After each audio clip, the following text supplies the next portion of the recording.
68 people now, but I guess that'll be probably climbing as we go along. We're also recording this call, so if you need to go back and listen to it later on, we'll be sharing all that information as well. But otherwise, I think we'll just get started. So I'd just like to say good morning, and in case I don't see you, good afternoon, good evening, and good night. Do you remember that quote? Truman Burbank, played by Jim Carrey in The Truman Show? Yes, now it sounds familiar. Yeah. So we have representatives now from nearly all time zones worldwide on this call, right from British Columbia and you, John, in California, where I guess the time is 6:30 in the morning, to Sydney, Australia, where it's 11:30 at night. It's 3:30 in the afternoon in Copenhagen, and I'm now joining you here with a rapidly growing lockdown beard. And actually, for the first time ever, I felt the wind in my beard when I rode my bike to the office this morning. Never tried that before. So I want to thank each and every one of you for joining us in this important conversation, in which we'll try to explore how the current lockdown may be an opportunity to change the systems causing social isolation and loneliness. But before we do that, I'd really just like to applaud all of you out there for all the amazing efforts that you're making during these really strange times. It really is heartwarming to witness how you continue to live by our guiding principles, by being kind and generous. I'm sure I'm not aware of even a fraction of all the wonderful initiatives currently unfolding, but maybe just to name a few, and I've got some of them listed here. I've seen trishaws being turned into food and medicine delivery vehicles. I've seen singing and letter writing to care home residents. I've seen chapters training healthcare workers to become pilots.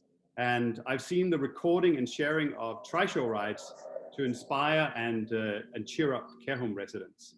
Because I guess all of us, we can't wait to get back on those trishaws and get out riding. So I'm here to say that keep up the great work and keep all these ideas flowing and share them as much as you possibly can.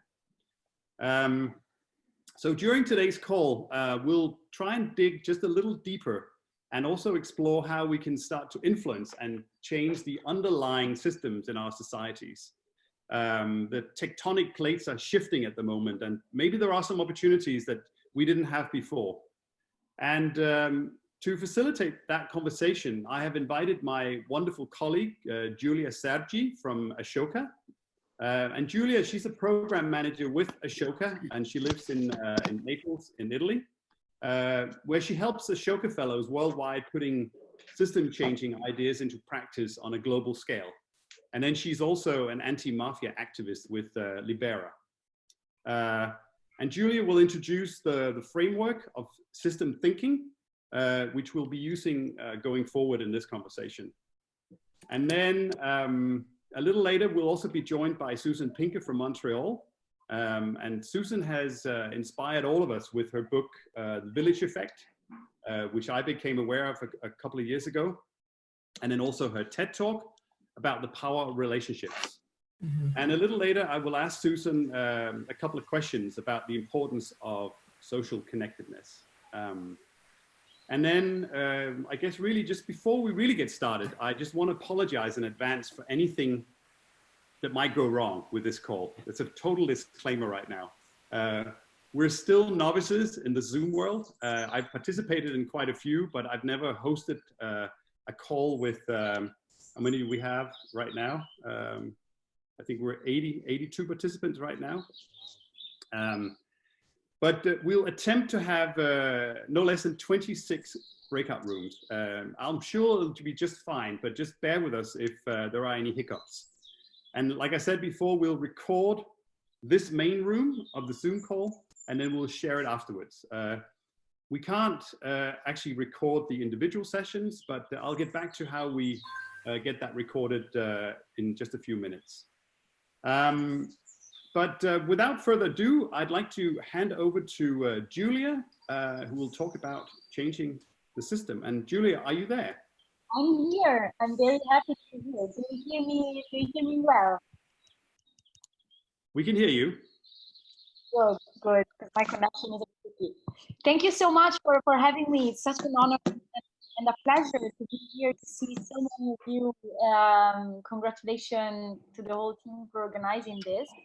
I will share my screen quickly because I have a few slides just to help us in the conversation. But please feel free to send your questions while I speak. Ask me if something. So my and maybe if you can just mute when you don't speak, so we just don't hear background noise. That would be awesome. So my name is Julia. As Ola said, I'm from Italy, but I work with the Europe Fellowship Program, which is the program that helps all our social entrepreneurs, the Africa Fellows, to really create a systemic strategy with their innovation. I don't know if you're familiar with Ashoka, but we have identified and supported more than 1,500 entrepreneurs from around. I'm just going to turn off my video because I'm afraid it doesn't go with also the screen. So yeah, we are a network of social entrepreneurs from around the world, of which Ole is one of them, with the amazing initiative and with all the community that I see today around him and his team. One big lesson that we learned from working with these social entrepreneurs from really for decades is that scaling an organization's impact, an innovation's impact, doesn't mean necessarily scaling a project, scaling an organization. So we really try to focus on what it means to create larger impact, so scaling impact. We have seen all the time while talking with the social entrepreneurs we work with, that the fellows who truly achieve transformative scale, they don't just grow their organization or just do more of the projects that they do, but they really try to work to prove the effectiveness of the idea they had, of the innovation they had in mind, something they started and worked. They want to show to the whole world that this idea is working to solve the social issues, until this idea becomes mainstream in a way. So other people take it on, it's replicated, it's given to other people, until it really becomes a solution that is widespread.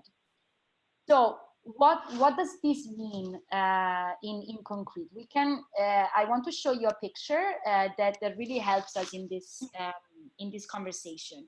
So if we think of the classic image of an iceberg, above the surface of the iceberg, we have the more visible and the more felt problems that we see around us every day. They might be directly visible, like food waste, for instance, but it could also be just felt, like, for instance, in your case, it could be the loneliness of elderly people in big cities. These are what we call the symptoms of a social problem. And the approach to solve them is what we call a direct service. For example, it could be volunteers providing food for the elderly people who can't go and leave their house. For instance, it's kind of one example for what we are doing these days. These types of interventions, so the direct service to affect a symptom of a social problem, are obviously very widespread, and they're also very, very crucial and fundamental, particularly in emergency situations like the ones we're living, because they alleviate the symptoms, alleviate a bit of the problem that we see every day. Another very typical example that I always use because it's really strong, it's the migration crisis. Obviously, the first thing to do is saving people at sea, right? Because it's the emergency and people's lives need to be saved. But addressing only the symptoms has some limitation. And that's why I would like in this next few minutes to guide you through a bit of a deeper thinking. and also hear your ideas on this. The symptoms, in a way, the two main risks are that the symptoms, in a way, they will always continue to show. Like we can expand and get as many volunteers as we can, offer as many services as we can, but if we don't change a bit deeper, they will keep showing up, right? And the other thing is that a direct service is oftentimes is based on a very direct relationship between the resources that we have and the outputs, which means the more people we have working with us, the more services we can provide. The more money we have, the more services we can provide. So it's very limited to how many people and how much money we have. So in a way, it's almost as if if we only focus on this, as much as it's really important, it's almost as if we wanted to solve a problem by making ourselves as big as the problem, which is impossible if you think about it. So what we would like to do with the social innovators that we work with is trying to go a bit deeper in the iceberg surface, so below the surface of the iceberg, where we can start seeing the systems behind the symptoms that are causing them. So for instance, in this case, it could be the scarcity of opportunities for elderly people to enjoy time outside or with other people. The bad general circumstances that don't allow for this to happen. So the more systemic the whole environment around these symptoms. So what is causing the symptoms? And working on these factors means working systemically, working at a system change level. So modifying a system means creating whole new dynamics that undermine the social problem. It can mean doing advocacy for public policy. So trying to bring your solution, your innovation to become a public policy, or even pushing other actors like companies, for instance, to implement new policies. So the big actors that can really, really change the system. You can also think about creating new roles that don't exist now. So what you're doing now with your organization, it can become a new role in society that is publicly recognized, for instance. And even farther below, we like to talk about mindsets. So they are very deep in the level of our iceberg problem, where we find the mentality, the behaviors that create those systems and therefore those symptoms. So in our example, it could be the perception that society has about elderly people. It can be the fact that generations don't talk between each other, like the newer generations don't see the value in spending time with the elder people, for instance. So examples of these, so if you tackle these deeper aspects, you are working on what we call a framework change. So you're really changing the paradigm, the frame around the social problem that you have identified. So for instance, the movements around environment or around waste, or the big, in general, the movements and widespread campaigns that work on the perceptions of people are all examples of this. So we can think of many. So trying to have that as an ultimate goal is always good, to understand everything that impacts a system. So what we like to say is really that system change happens below the surface. So addressing a social problem at a systemic level means ensuring a greater impact, but also a longer lasting, a sustainable impact. So remember, we were saying before that the symptoms keep coming up, while if we change the system, the machine behind those symptoms, we can be much more sustainable and long lasting. So working on the relationships, on the dynamics, on the actors that are involved in the systems, they shift the gears. So imagine like a machine with the gears. If you shift even one small gear or cog of the system, of the machine, then the whole machine changes, right? Working at that level and understanding which are the key elements of a system that you need to shift in order to be more, have a larger impact is really, really important, what we think. Always keeping in mind that you need a phase of a lot of direct service because the emergency calls for it. And there is a nice analogy based on a saying that you probably know, which says, if you give a man a fish, you feed them for 1 day. If you teach them to fish, you feed them for a lifetime. And this is a nice illustration of a direct service, so giving people fish, and a bigger service. So what you do, scaling what you do until you teach everyone to fish. Our founder, Bill Drayton, has come up with another saying based on what the social entrepreneurs do, which says that social entrepreneurs are not content with giving people fish or teaching people how to fish, but they will not rest until they have revolutionized the whole fishing industry. So this is a metaphor, like an image that we always like to share because it kind of gives the idea of what it means to really try to tackle a system. So, and I'm gonna finish here with the key points because I really want to, give space to your thoughts and the breakout that always are organized. But if there are really 2 key points that I would like to leave you with, is that the first one is that direct service is fundamental in emergency, and it's fundamental to prove that an idea works. So to prove that there is the need, there is a demand, that what you're doing is working, is actually answering people's needs. But then after that, aim for system change. So start thinking what's behind, what are the underlying dynamics that are creating the problem and how we can change them. And one last point on to connect a bit more what we are saying to the current crisis. I wanted to share with you a small graphic that we've been doing with our fellows to try to navigate this COVID emergency with this perspective in mind. And this is the graph, and I will share the slides with you, so don't worry. So if we look at time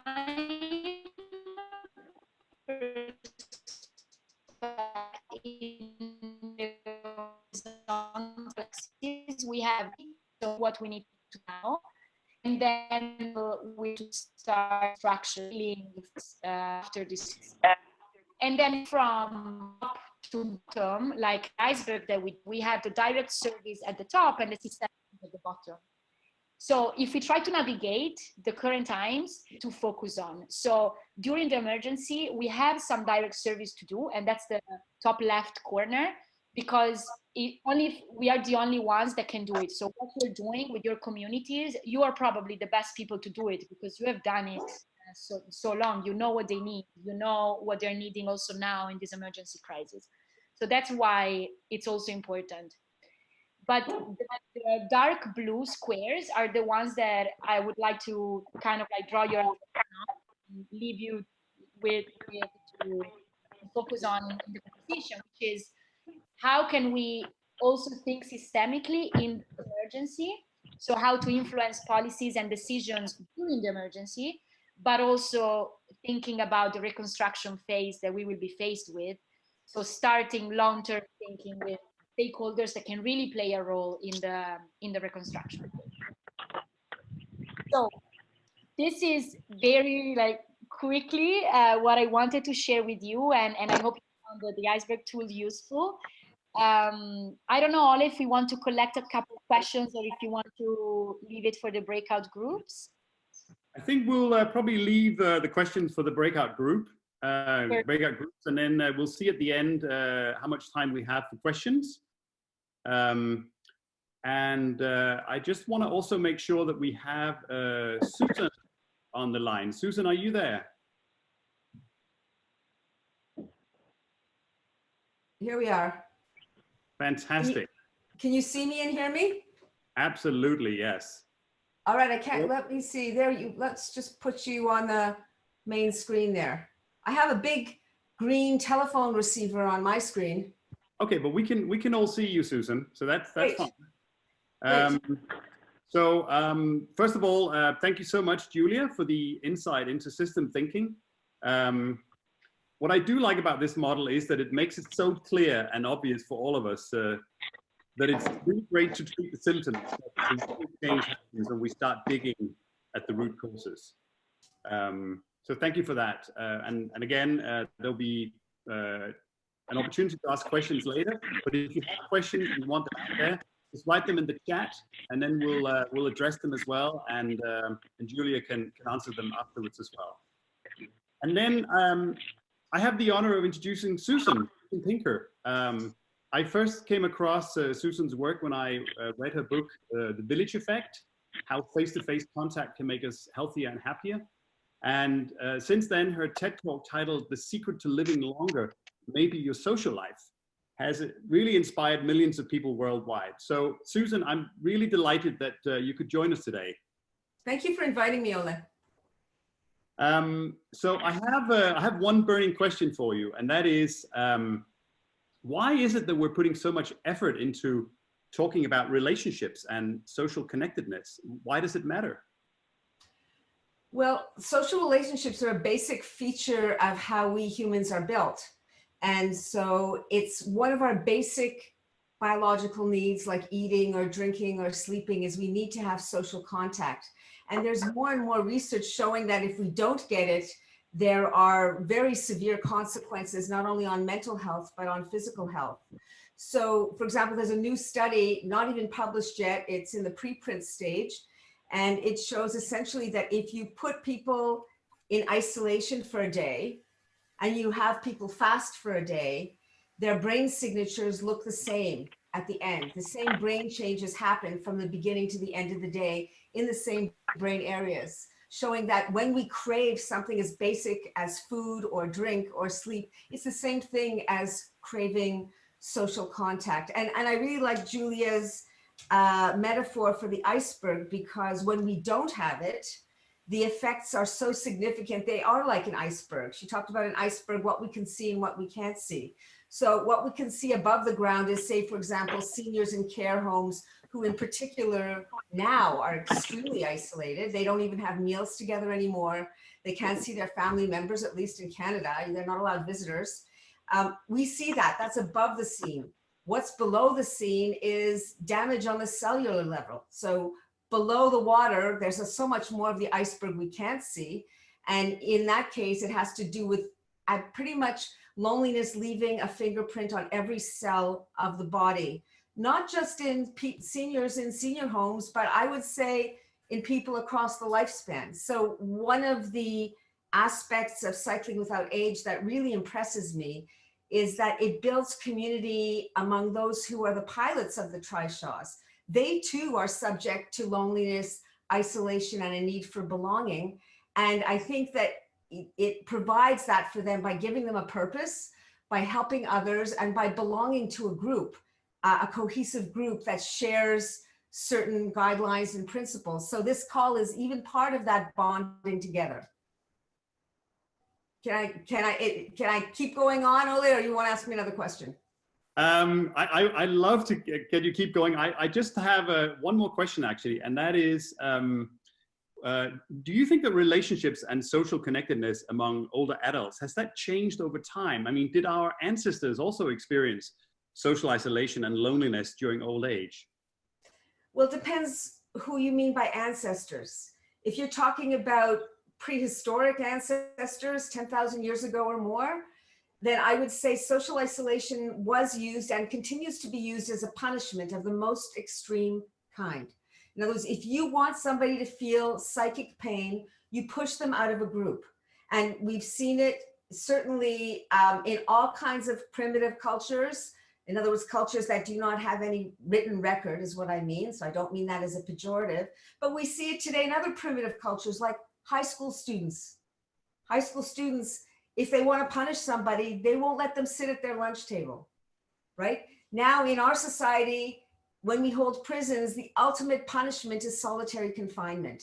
And that's actually what we're doing to seniors in senior homes now. They haven't done anything wrong except last longer than their peers, and yet they're punished by having all their social contact withdrawn. So, I mean, I think it's an interesting, I'd say, metaphor for causing not only physical pain, but psychic pain. It's a form of torture, essentially.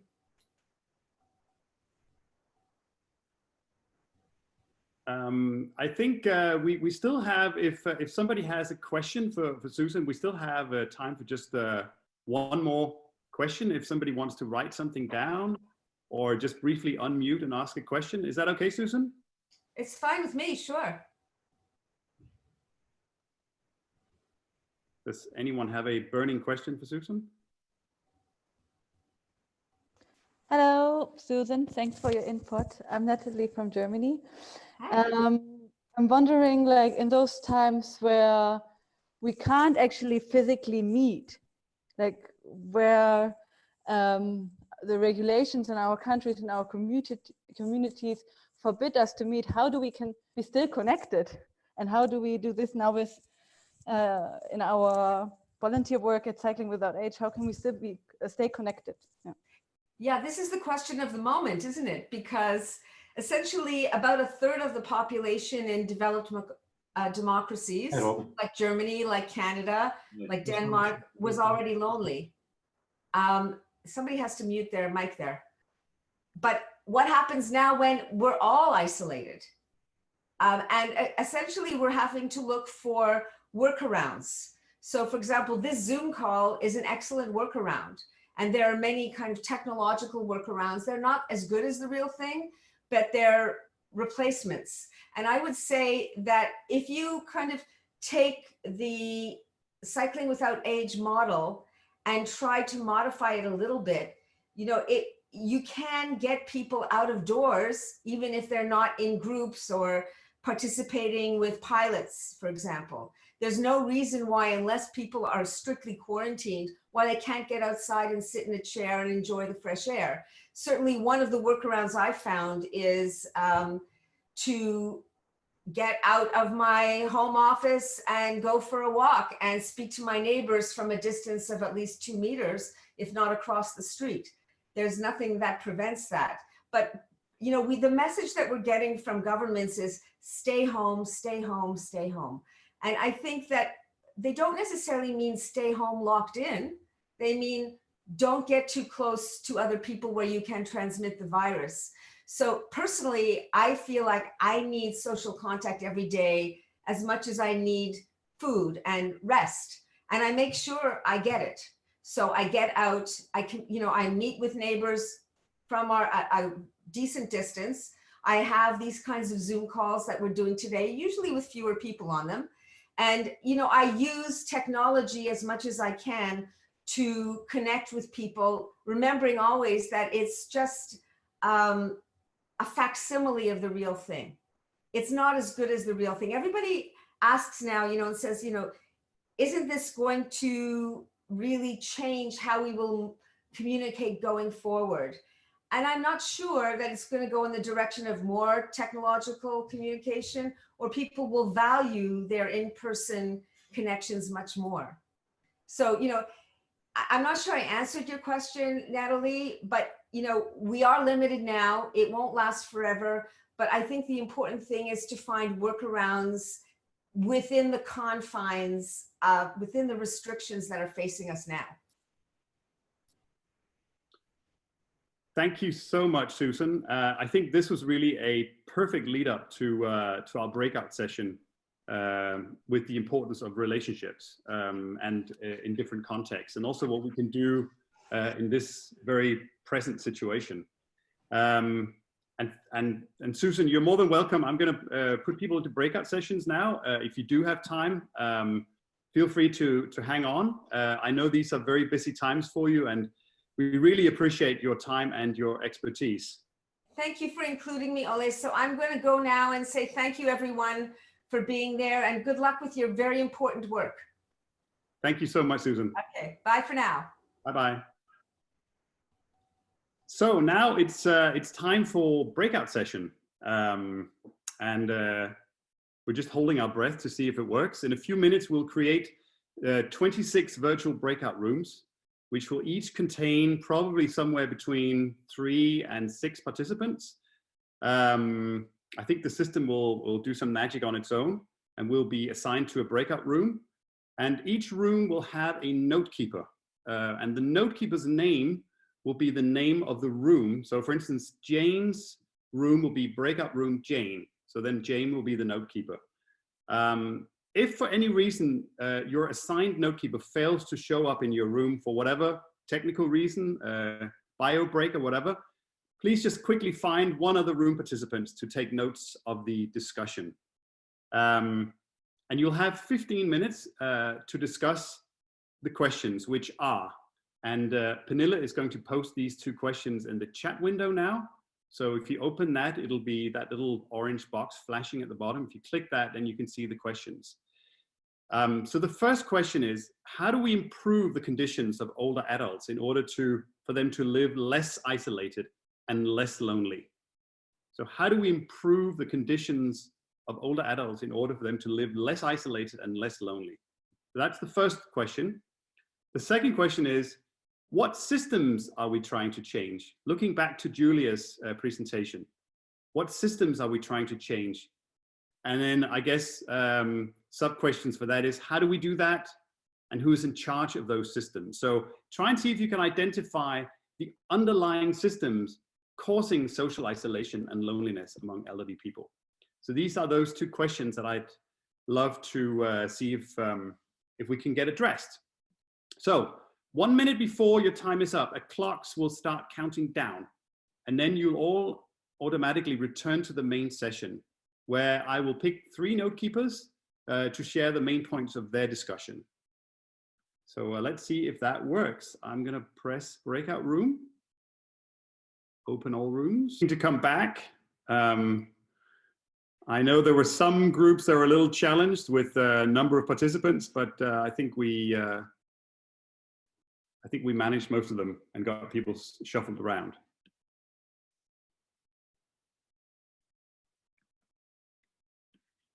But unfortunately, some of the rooms have closed, and we didn't really get a chance to discuss much, you know. So. No.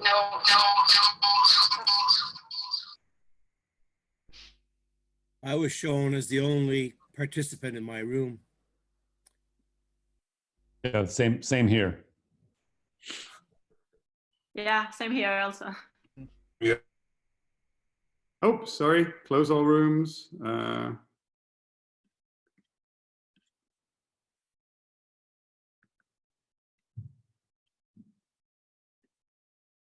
Yeah, so I think this was our first trial here. I had added 6 or 7 people to each room.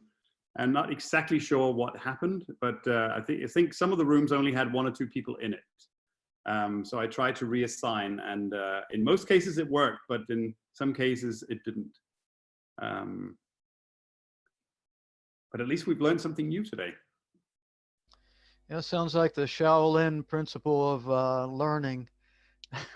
Exactly. Yeah. Shaolin say schools aren't really set up to actually learn anything, because you don't learn anything unless you do it, and then if you make a mistake, you learn from that mistake. So Exactly. Yeah. So I think most people are coming back now. Let me just Hello. check.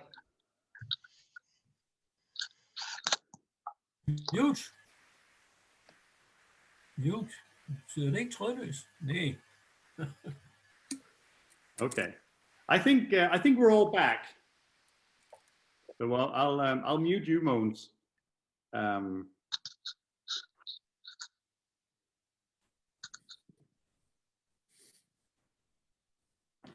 Okay. All right. So welcome back. I think we're nearly all back again. We may have lost a few. I cruised around some of the rooms, and there were some technical issues in some of the rooms, but some of them also had a wonderful discussion going that totally energized me, and I heard some of those ideas came up. I'd like to invite 3 of our note keepers to share just some of the main ideas about the breakup sessions. And just bear in mind that we only had very limited time to start this discussion, and I'll get back to it later on, but we'll continue this discussion, of course, and this conversation. That's the first one. Can I ask you, Jane Hu from Calgary in Canada, to share your group's discussion? Oh, Jane Hugh. Unfortunately, I spent 99% of the time by myself. And within the 20 seconds that we had, one of the things that Natalie pointed out, which I think is really important, is through this crisis, there's a greater awareness of the importance of this. So now is our time to figure this out, because when it's time, when we can hit the ground running with this, it'll be there's a lot of open ears right now. And unfortunately, we only had 20 seconds, so that's all we got to. Well, that was too bad, Jane, but thank you so much anyway for sharing that insight. Let's see, Luc Gadijn from Leuven in Belgium, if you had more luck. No, I was the only one in the breakout session, so oh my goodness. Had a brief discussion with myself. So was it intelligent?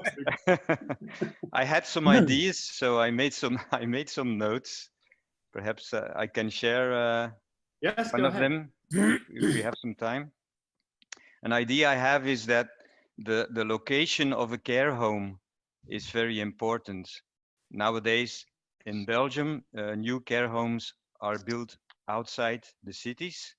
And in fact, to connect to people and to the city, you need, I think, to build care homes inside the city to enable a lot of interaction with the city, with things happening in the city, or even opening a restaurant or a cafe close to the care home, so people can come there and interact with people visiting the city. But if you build care homes outside the city, far on a long distance from the city, it's difficult for elderly people to get to the city anyway. So that's a basic thing, I think, the location. That can be sort of a criterion on deciding if you give permission to a group or an organization to build a care home. I totally agree with that sentiment, Luc, and it's something that I've certainly been thinking about a lot as well. When you see these green fields with a new care home that looks wonderful, but it's in the middle of nowhere. Yeah. So, yeah. Thank you very much for that insight. Clara, can I ask you if you had more luck starting a discussion in your group? No, I was talking to myself. It was however, I came up with some answers, having had an interesting discussion with myself.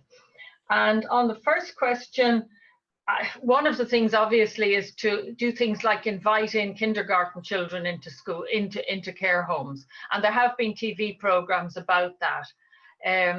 And it's transformative in what happens. What I'm doing in Ireland, though, is on the second question. It's systems and trying to change things. I spend a lot of my time, I did before COVID, and I'm continuing it on now quite actively, in looking at cycling infrastructure. Now, unlike some of you lucky people, cycling infrastructure in Ireland is diabolical. And there's a full-scale war constantly between motorists, people who drive cars, and people on bicycles. And so I'm part of cycling campaigns in Ireland. But one of the things I'm looking at is cycling infrastructure, particularly off-road, and trying to get it created without barriers. Because what we have in Ireland is we do have some off-road cycle routes, but they have things called kissing gates. They have things called Z barriers. They have laneways that are so small that you can't get a trishaw down. And so I spend a lot of time liaising with politicians and with local authorities to lobby for cycling infrastructure for people of all ages and abilities. So I include trishaws, but I also include people like, you know, Wheels for Wellbeing in the UK, so the disability cycles and cargo bikes. And anybody who's disabled and cycling themselves, either independently or in a trishaw, where they can't get off a bike and navigate a bend or a gate or a barrier of some kind or a narrow junction. And we know the trishaws are very wide and very long.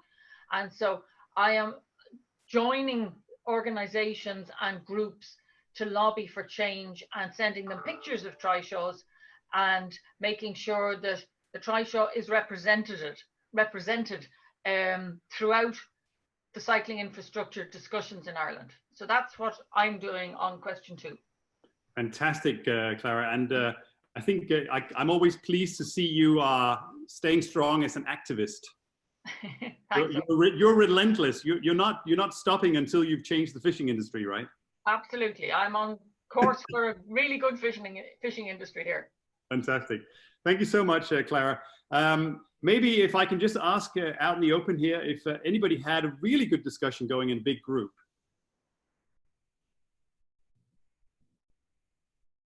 Anyone? Well, not a big group, but we had 2 of us. I was with, I'm not sure the first name, but from the Netherlands, Van Dijk. And we talked about, he had sent out postcards to previous riders. And we thought about other ways of connecting. And one idea was creating a video from the passenger's viewpoint of a ride and sending it to a care facility so it could be shown to people, and perhaps they would enjoy seeing that even if they don't remember having been on a ride with Cycling Without Age. That's a wonderful idea. We didn't have a we didn't have a very big group, but Angela, Tony, and I talked a little bit about understanding the older adults, not just as one collective, but kind of looking at it through a couple different lenses. So, for example, older adults in home care versus older adults in long-term care homes. And when thinking about more of a systems view, I think our discussion was focused around understanding some of the characteristics of those different groups, the motivators as to why they ended up kind of in their respective situations, and how systems need to have a good we need to have a pretty good awareness of those differences in order to tackle the systems change. So it was a really great conversation. Angela and Tony were very insightful. Fantastic. Thank you so much, Danila. Well, thank you so much to everyone and to all the note keepers. If you have some notes, even if just your own little notes, if you're on your own or if you're just 2, if you wouldn't mind just sending them to me after the call, and we'll compile them into a document and put it on the hood. And for those of you who don't know the hood and who don't have access to the hood, please click on the link posted in the chat window by Pernilla just now, and we'll send you an invite. And then there are also some questions about where will this conversation take place, apart from today's call on Zoom. And there will be a lot going on in the hood, but we will also use the Facebook group called Stories from Cycling Without Age. And if you're not on that right now, just go into Facebook and search Stories from Cycling Without Age and request membership. Because of course, because of the lockdown, there aren't that many stories. There are some wonderful ones out there. And I know that you, John, from Santa Barbara, put up a beautiful story yesterday, training healthcare workers to ride the tri-shores. But this could also be a place to invite more people into this conversation, the broader community. And then we also plan to have more Zoom calls in the future. We've learned a little bit about the breakout sessions to maybe not pre-assign groups, but simply just let the system do it, so that we'll have the number of groups with the number of people in it that we want. And we'll send out more information about that in an email after this call as well as, of course, a link to the recording of this call. It'll just be the main session, but just in case you want something, we'll send also Julia's presentation. And all of that will also be posted in the hood. And it's we're now pretty much on time. Does anyone have any sort of final comments or final questions before we wrap up? Can I speak, Oli? It's Jane. Hi, Jane. Hello. I just want to encourage everyone to send in notes, I guess, because I know myself, I'll think about things as time goes on, as well as just today's conversation. So even if you weren't a note taker and you've got some ideas, I'd just encourage everybody to share them. Thank you so much, Jane. I totally agree. All right, well then I'll just like to thank you all so much for taking the time to join this conversation today. And I just want to say that we're on an important mission. And with Julia's words, we won't rest until we revolutionize the fishing industry or whatever. So I'll see you all soon again. Hopefully you'll take part in the next call. And if you have any questions, any ideas, just feel free to reach out to me as well. And then we'll continue this in the very, very near future. And see you on the Hood and some of the other platforms as well. Ole, Okay? Ole, keep the wind in your hair and in your beard, okay? Thank you, Kevin. Thank you so much. Bye. Thank you. Thank you. Bye-bye. Thanks. Bye. Thanks. Bye-bye. Bye.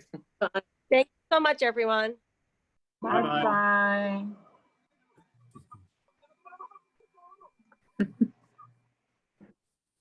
Bye-bye. Bye-bye, Nico. Bye-bye. Thank you very much. Bye, everybody. Bye-bye.